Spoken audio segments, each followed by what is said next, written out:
sits down with Star Wars Rebels Dave Filoni. We check out the latest costumes from Bonobos and much, much more. Now, from the Lucasfilm headquarters, it's the Star Wars Show. Hello, I'm Peter Townley. And I'm Andy Gutierrez. Welcome to the Star Wars Show, where we're going to be showing you the latest trailer for Rogue One. Oh, later this week. Sorry. You will show us the trailer for Rogue One now. That only works on the weak-minded, Peter. That only works on the weak-minded, Peter. Roll the news transition. Roll the news transition. If you've been dying to know what happens to the crew of the Ghost following the season finale of Rebels, the wait is almost over. The third Thrawn-tastic season of Star Wars Rebels will begin Saturday, September 24th at 8:30 p.m. on Disney XD. Which also means, for those of you subscribed to the channel, that yes, Rebels Recon will be returning September 24th as well. Just had to get a little plug in there for our other show. Oh, for your other show. That you do without me.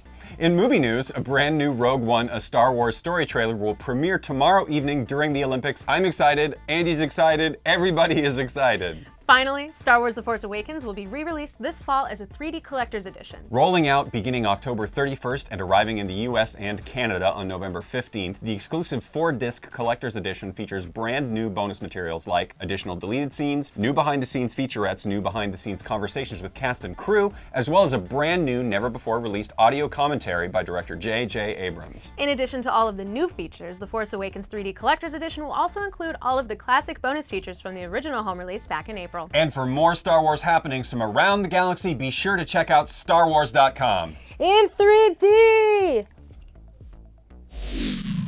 Alright guys, a little Minoc told me that Oakland A's pitcher Sean Doolittle was coming by the office for a tour, so we decided to hit him with a little ambush trivia. Chief Wilson.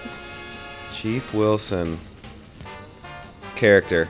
No, that was a baseball player. Oh. Addie Joss. That's a baseball player. Ransom Casterfo. Oh my gosh. I want that to be a baseball player, but I think he's going to be a character in the novel. Awesome. Well, thank you so much for your time. It was nice to meet you. Thank you guys.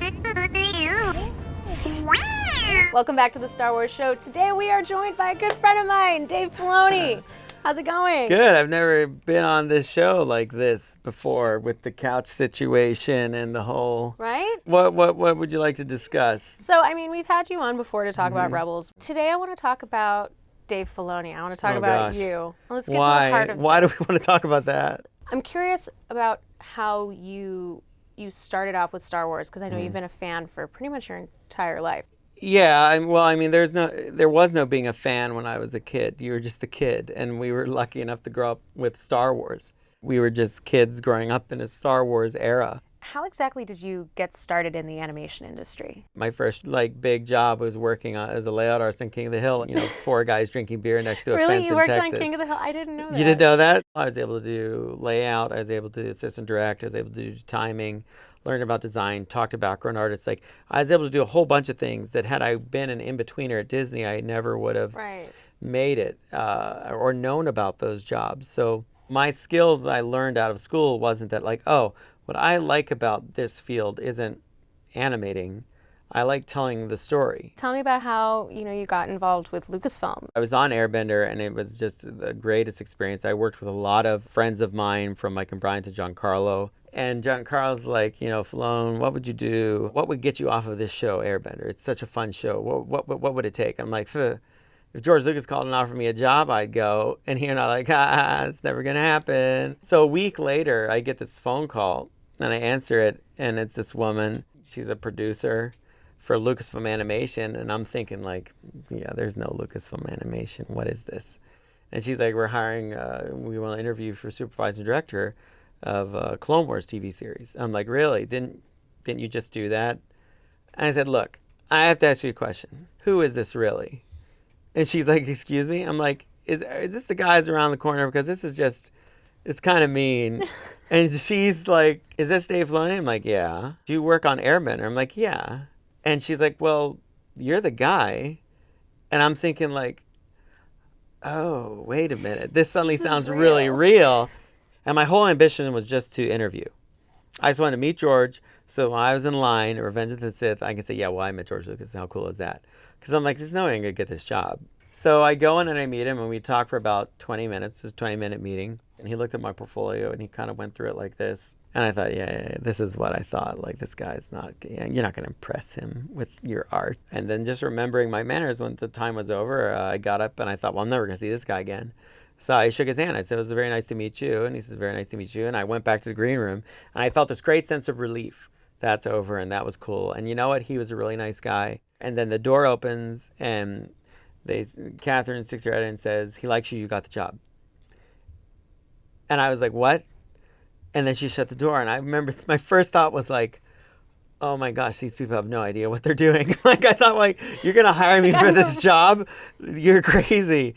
What was it like going from a fan to being a peer of George Lucas? You know, at first it was incredibly intimidating, and I think he knew he was intimidating. But, you know, he respects hard work, and he respects creativity, and he wants to foster that and make that happen. And so, you know, we were always trying to surprise him and inspire him and make the episodes better than he thought they could be. And he's George Lucas. Sometimes what's surprising is just how normal a guy he could be. So moving on to Rebels and the reintroduction of Thrawn, how do you approach bringing something like that in and giving people what they have been begging for and what you think and what they'll love without it being just fan service? I've always leaned towards if we're going to create something, we should check and see if it existed already to the fans, because it has way more value if we bring that in. And It's like, why would I just replace it with something new? Yeah, I could create a new guy, sure.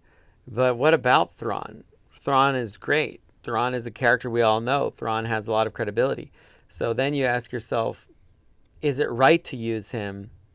And can we use him in a way that's similar to the books? I think we're going in a really great place in Rebels, and it's a huge team effort. So I've been lucky to be here at this time with so many talented people. And, you know, we have this show. We didn't have this before at Lucasfilm. And so this is really exciting. I do want to take a second to thank you so much for, like, supporting our little team and what we do. Of course. My so gosh. Much. Well, you guys report on the show. Of course I have to. So stick around. There will be more Star Wars show in just a minute. More? You said it was too long already. Well, we're going to cut you down. Oh. So we just got a special delivery, and it's from Anovos. What do you say we crack these babies open and slip into something a little more Star Wars? Anovos specializes in fully licensed, high-quality costume replicas. The Anovos Star Wars costumes are as close as you can get to the real thing. So you come to Jakku often? The Star Wars The Force Awakens Rey Jakku premiere costume. The dress is made of viscose gauze, and the shirt is made of a cotton lycra. The wristlet and belt are made of genuine leather. You finally have an outfit to go with your staff. I know. Can I see it now? Since No. you have The First Order premiere line costume ensemble. Body armor pieces. They are made with a white ABS plastic. Undersuit is 2 pieces with mock turtleneck. And the boots are made of genuine leather. This is so cool. Do you feel ready to make best friends with a droid and beat some dudes up in the desert? I could take on the whole First Order myself. Do you want to check out the helmet? I'll just hold the Yeah. staff for you real quick. Totally. Sucker. You will return my staff and leave this room with the door open.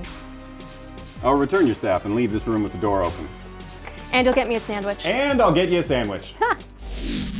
That's a really great interview with Dave. It's so insightful. He is so much fun to talk to, and you only saw Yeah. like a tiny, tiny portion of it.